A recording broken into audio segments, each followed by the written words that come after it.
Don't follow that. So if we could move on to my slides, please. Oh no, I've got the mic. That's it. Oops, there we go. So thank you very much for the invitation to speak today. I'm really excited to be here to talk to you about really what is the important first step in developing your own research project. I always like to start with a quote when I give a talk. And often fall back on the fantastic Doug Altman. So this quote here really emphasises why we're doing what we're doing and why we want to make sure that our research question is well developed and is the right question to ask. So just a brief summary of what I'm going to run through today to give you an idea of what is a good research question, why it's important to get it right, how to identify it and refine your question. I'm going to touch briefly on PPI and EDI, but as the previous speaker has said, I'm aware that you have a session on PPI, so I won't go into lots of detail there. I'm going to give you some perspectives from the funder, particularly from NIHR, and a couple of examples, and finish up by talking through some of the pitfalls to avoid and where you might get further information and sources of support. So let's start with what is a research question. It's the main question that your study is seeking to answer. It will clearly identify the problem that you're studying in your research, and it will state exactly what you want to find out. It could be quantitative or qualitative. I'm speaking mainly from the perspective of quantitative research, but the principles and the strategies that I'm going to talk through apply equally to qualitative research as well. So what does make a good research question? Well, first of all, it needs to make an original contribution to the evidence base. It needs to fill a gap that you've identified in what we know in your area of study. It will always guide the methodology of your research project, and the best thing to do is to focus on a single primary research question, although you may have linked secondary questions as well. It should be clear and specific so that people can easily understand what you're setting out to do. And a good test is, can you explain it to a layperson? Can you explain it in a single sentence? If someone else can't understand what you're trying to do, then probably means it's not clear enough. It needs to be focused in scope and narrow enough to be addressed within your research project. And it needs to be relevant to the needs of patients and the health service. It's good to have it concise, precise, but it may be complex. Research isn't always straightforward, so it's trying to get the balance right in those things. And it needs to be a research question that can be tested through your research methodology. And essentially what you're looking for is that Goldilocks approach, the just right, not too hot, not too cold. So there's been lots of papers describing what makes a good research question and how to set about designing and developing your own research question. And I've just picked out some useful acronyms from the literature that hopefully resonate with you. So Hulley and colleagues suggested the use of the acronym FINA. So first of all, is your research question feasible? Can you deliver it? Have you got sufficient number of patients to answer the question? Have you got the technical expertise and the resources that enable you to answer that question? You may need to do some pilot work to assess its feasibility. Secondly, is it interesting? Does it interest you as a researcher? Does it interest your collaborators and other stakeholders such as funders? But importantly, does it interest patients and the public? Is it novel? Does it confirm, refute, or extend previous knowledge? You need to get familiar with the literature to understand where your research brings new insights. Is it ethical? It will need research ethics approval. You need to think about that when you're setting out your research question. And is it relevant? Is it relevant to advancing scientific knowledge? Is it relevant to clinical or health policy? Is it relevant to the patients and the public and to future research directions? And this acronym was extended by Ratan and colleagues, adding on maps, so finer maps. And here we're talking about, is your research question manageable? It's very similar to feasibility, but it means, can you manage it as the researcher? Is it appropriate, both logically and scientifically, for the community and the area that you're working in? In terms of potential value and publishability, can the study make a significant impact in health or social care? And is it systematic? Is it well structured? So why is it important to take the time to develop a good research question? Well, it provides focus to what you're doing. So it narrows down your broad area of research into a specific area to study. It brings clarity, it helps others understand what you're setting out to do, and it also enables the thought process when you're developing your study protocol to answer your research question. It links very much to the design and the methods of your study, and it's important to have a good research question to ensure that we're reducing research waste. There's a couple of quotes that I think really sort of set out why it's important to take time to develop a good research question. One comes from Dave Sackett and says the research question determines your research architecture, your strategy, and your methodology. And Klaus and colleagues define the research question as a formula for successful search for answers. So I mentioned at the end of that slide about research waste. What do I mean by that? Well, Ian Chalmers and colleagues published a Lancet paper back in 2009 talking about the need to reduce research waste. And then you can see on the left-hand side the strategies to reduce research rate related to your research question. Low priority questions have been addressed, important outcomes are not assessed, and clinicians and patients are not involved in setting the research agenda. So all of that's wrapped up in defining the right research question. And this concept of reducing research waste was further examined in 2014, and at that stage they found that over 50% of studies have been designed without proper reference to the evidence base. So essentially research that doesn't do that runs the risk of being redundant or irrelevant. So how might you go about identifying your research problem that you're going to investigate, and how are you going to turn that into a research question? Well, here are some suggestions for Bain and colleagues. My tips are start with an interesting and relevant topic to you. You want to pick a topic that you're interested in because research can be difficult, it can be challenging. You need to pick something that you're passionate about, and that interest will keep you going through the difficult times.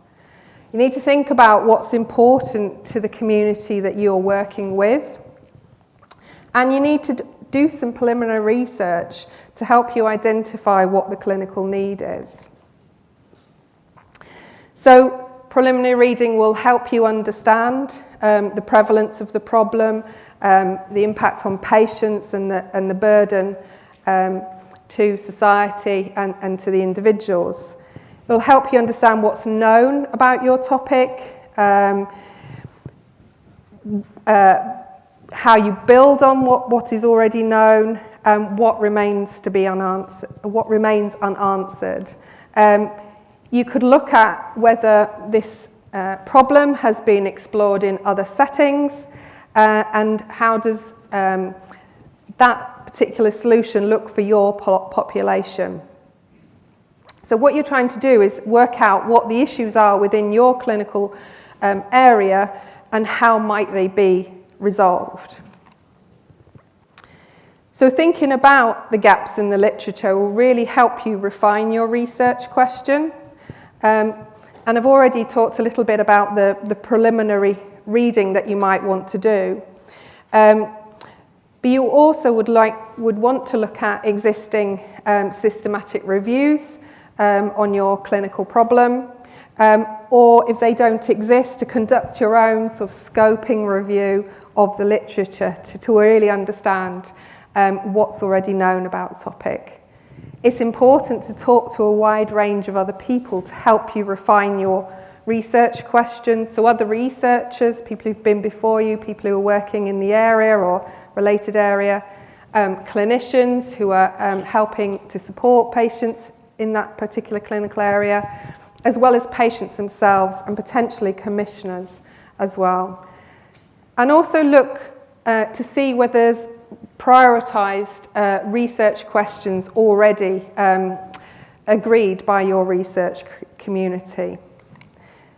So it's always a good idea to look at the Cochrane Library to see if there's already a relevant review in your area.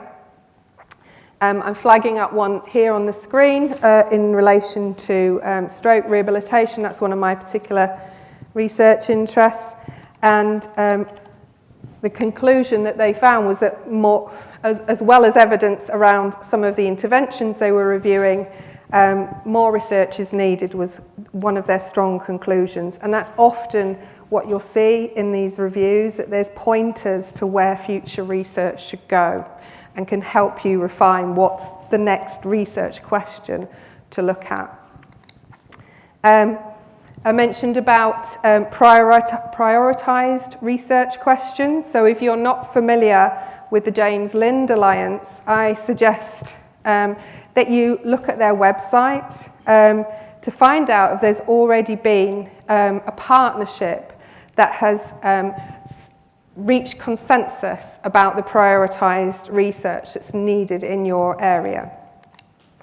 So this happened in the area of stroke rehabilitation in collaboration with the Stroke Association, and they came up with the top 10 research priorities for both acute stroke care and for stroke rehabilitation and long-term care.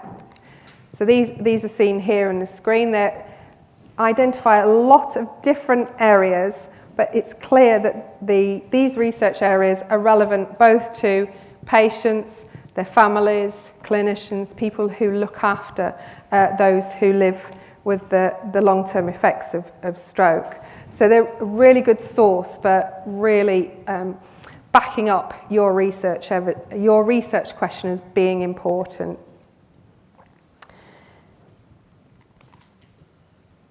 Aside from the James Lind Alliance priorities, involving patients and members of the public is absolutely key when you're developing your research questions. So you want to get them in right at the beginning. They provide a different perspective to yourself as a researcher. They bring lived experience, personal knowledge, a more general societal perspective, as well as experience of being part of specific communities or groups. Involving patients and the public will improve the quality of your research. So it ensures that the research question focuses on the outcomes that are important to people, and it focuses and it strengthens the ethical basis for your research. Clearly, it ensures that your research is relevant to the needs of people and focuses on what matters most. It also demonstrates to your funders and commissioners that the research that you're doing, your research question, is important because you're showing the link to how it's relevant to the end users of research. And it helps avoid waste that occurs if the questions are not relevant and do not have value. Involving patients and the public early on can help you gain input from underserved groups. And this is a really big strategic focus for NIHR at the moment, to ensure that we do research that is diverse and inclusive and brings in people from groups that have previously not been involved in research. And it allows you to think about how you might tailor your research question to the needs of specific communities. So the next thing I want you to consider is the PICO framework. For those of you that haven't come across this before, this is a really useful framework that helps you think in detail about the key elements of your research question. So P stands for patients or population. You need to be clear what is the disease or the condition that you're interested in, what are the characteristics of the population, and what is the problem that you're trying to solve. I is for intervention, and here you need to ask yourself, what is it that you will do for this patient or problem? What is the intervention that you're wanting to research? C stands for comparison, so what are the alternatives to your intervention? And O stands for outcomes. What will be improved for the patient if they receive this intervention? What outcomes are relevant? And here again, the input from patients and the public is absolutely crucial. So here are some more questions to think about when you're trying to define the population within your research question, thinking about your target population. Who is it you want to recruit? How will you identify them? And where will you find them? Where will you recruit them from? When you're thinking about the intervention, you might be thinking about a treatment, a diagnostic test, a procedure, surgery, a complex intervention like physiotherapy. You need to think about, is there any standard of care for that intervention? How will you standardize it within your research proposal? And if there are any side effects. When you're thinking about the comparator, you need to be clear about how you're going to choose your comparator.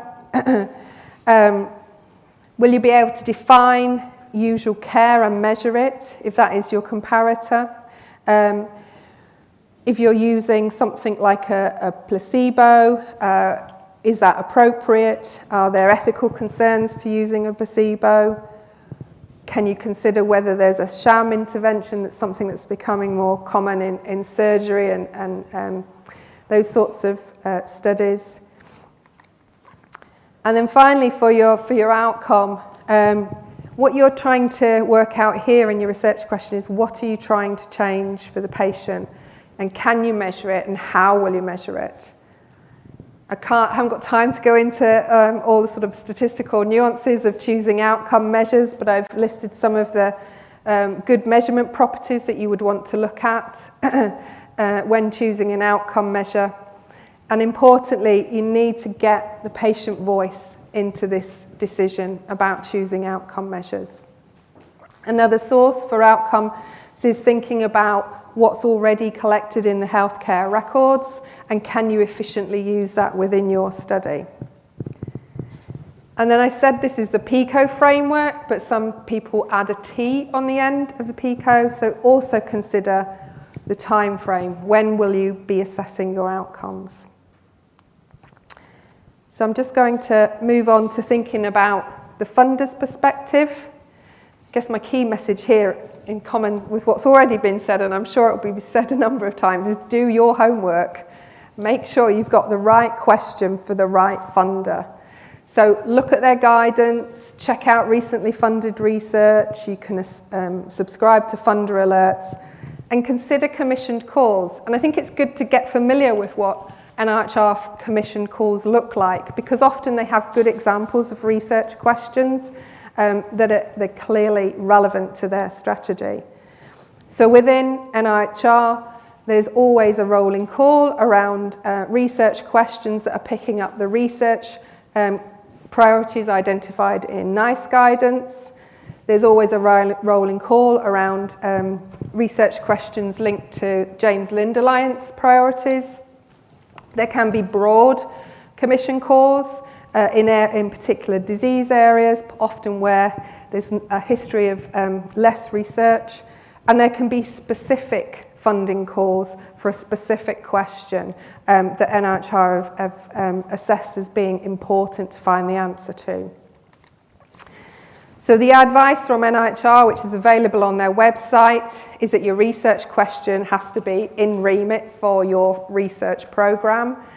Make sure, as I've said earlier, it's clearly defined, and to do that in simple terms so it can be easily understood. You need to show potential benefit to the patient group that you're seeking to help, but also to the public and to the NHS. And ideally, sum it up in a single sentence.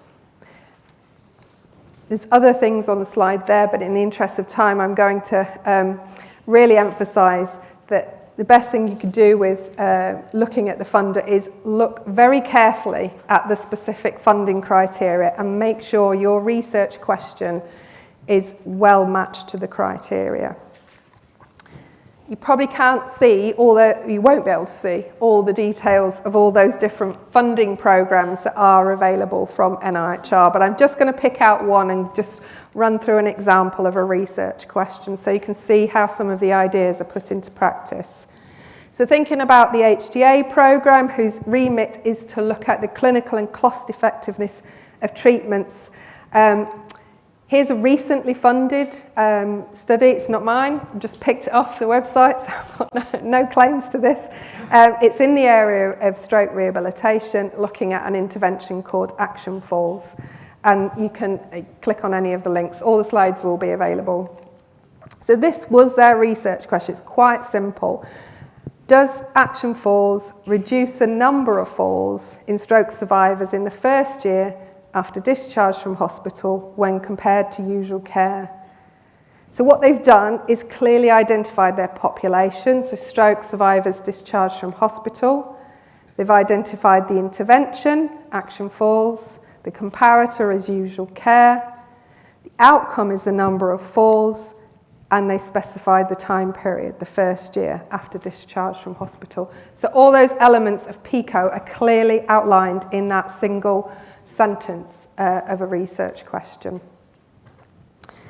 So finally, just want to sort of identify a few pitfalls that you want to avoid falling into. The areas of ensuring that your research question is not irrelevant, it's not out of remit. So one of the common problems is that you're failing to show how your research will benefit patients and the public, or how it's important to health and social care. You haven't addressed, or you haven't shown that it's addressing a clear gap in our research knowledge, and it's not linked to the funder criteria or remit. If it's not well formulated, then the risk from that is that the resulting research design could be wrong, it could be inappropriate, and this is probably one of the biggest things that I find when people come to me for advice on developing a study, is that the research question is not clear, and therefore we take forever and go round and round the houses to work out what's the appropriate methodology to answer that question. If your research question lacks clarity, then it's difficult to know if an answer is relevant when the question's not here, and it's difficult to interpret any study results. And then the other thing to do is this sort of Goldilocks moment of getting it right in terms of size, not over-ambitious, but not under-ambitious. So you want to make sure you can achieve it within the time frame that's allowed within your grant. But you also don't want to be researching what I would call is a question. It's so what? It's not important. People aren't interested in it. So it's getting that bit right as well. And to help you avoid pitfalls, you can access the new NIHR Research Support Service, which provides free and confidential support to researchers. It will help you apply for funding, it will help you design your study, they will help you identify the right funding scheme for your research. They're across all of England. You can apply through the web link at the bottom. And if you want to know more, please feel free to ask me in the break. So in summing up, I think you want to, when you're developing your research question, you want to ask yourself, why is your question important? Does it matter? Does it matter to patients, and does it matter to the NHS and social care? And then some of the sort of points that I've raised throughout this talk is pick a topic you're interested in, think about how relevant it is through looking at the literature and through listening to the patient voice. Ensure you're addressing a research gap, and if possible, one that's already been prioritised by patients and clinicians. Study areas of interest to the funder. Set an ambitious and challenging but feasible question. So think about that FINA MAPS acronym. Follow the PICO framework. Absolutely include PPI and consider EDI right from the start of setting out your research question. And remember, getting your research question right is so important because it underpins the scientific quality of your research and the methodological rigour. It links to the aims and objectives and your study design. So it's really important to spend the time to get it right, and then your research will flow clearly from your research question. That's all I wanted to say. I've put all the links and the papers on the slide. It will be available, but feel free to take pictures. Thank you. Okay, we've got time for one or two questions. Okay, we have one here. Nothing online. Okay. Yeah, thanks so much for that. That was really helpful. I was wondering if you could speak a little bit more about hitting that right balance between being over versus under ambitious, because I think a lot of people in the room were early career, and we definitely want to avoid the meh problem. But in trying to kind of prove ourselves in early applications, at least I'm guilty of being overly ambitious to try to catch the attention and make it worthwhile and, you know, get through these very competitive rounds. Is there any kind of tangible advice you have for ways to kind of make that research a little bit more impactful in a way that is still relevant or appropriate for kind of an early career researcher? Yeah, it's a great question, and I think it is a challenge. I think it depends on the scheme that you're applying for and who you're applying with.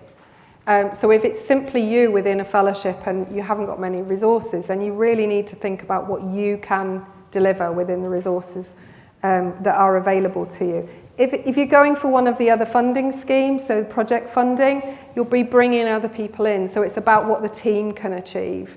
But I think what's also important is thinking about the trajectory of your research. So where does it fit longer term? So you might start to answer a little bit of the puzzle, but if you can clearly outline what the next steps would be on from that, you won't be able to solve everything with your first study, but you'll be doing the necessary first steps if you can then say what that would lead on to.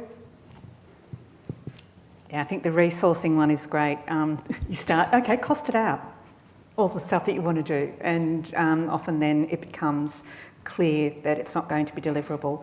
The problem that we often see is with early career researchers, they'll still say they're going to do it and not cost it, and that stands out a mile. That's just not realistic. So, and of course, it's the really interesting thing about moving on from being a PhD to a postdoc. We don't tend to talk about supervisors in postdoc, but you absolutely still need them. And so they're kind of like academic mentors, if you'd like. They will help to guide you to say if this is ambitious versus meh. I love meh. Okay, one final question and then we'll have a break. This is where Gareth does about 10,000 steps a day.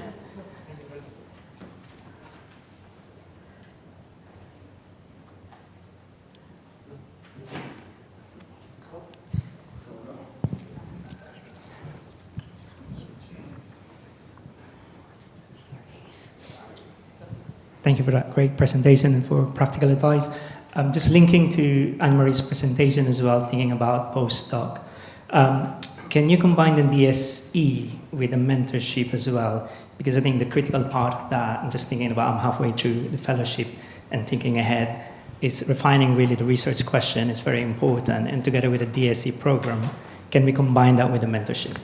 My understanding of a DSE is it's quite short term. It's like 1 or 2 years. It's specifically for you to acquire the research skills that will help you move on in your career. You do identify supporters, I can't remember the term within the DSE, but there are more senior academics that are supporting within that application. They're not supervisors, they're not really mentors, but they're identified because they're sort of experts in the skill area that you're trying to acquire from that DSE. I'm not sure that you can combine it with another project. It's sort of a standalone time for you to acquire the skills that you need to progress. Yeah, but you know, the whole mentorship. So we've got the formal program, which you could do at the same time, but the program is a particular program. You will all be associated with institutes that have Athena Swan Awards. Every Athena Swan Award will have a mentorship program, and so look to see what you've got locally as well. But the DSE, if, for example, you wanted to do trial methodology, then it would make sense that you would have someone included who's going to mentor. Is kind of like, is it meant to supervise? And be just clear about what it is that you're hoping that they will do. Okay, so one last question. I'm a sucker. I love it when people ask questions. I can't. Yes.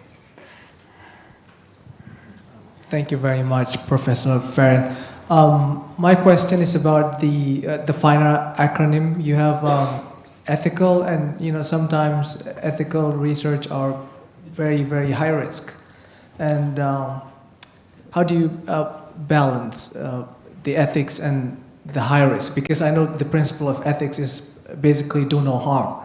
But sometimes, like the research I'm doing sudden death in athletes, and I will require to do a patient, which is very, very high risk. So can you please advise on how to balance? Thank you.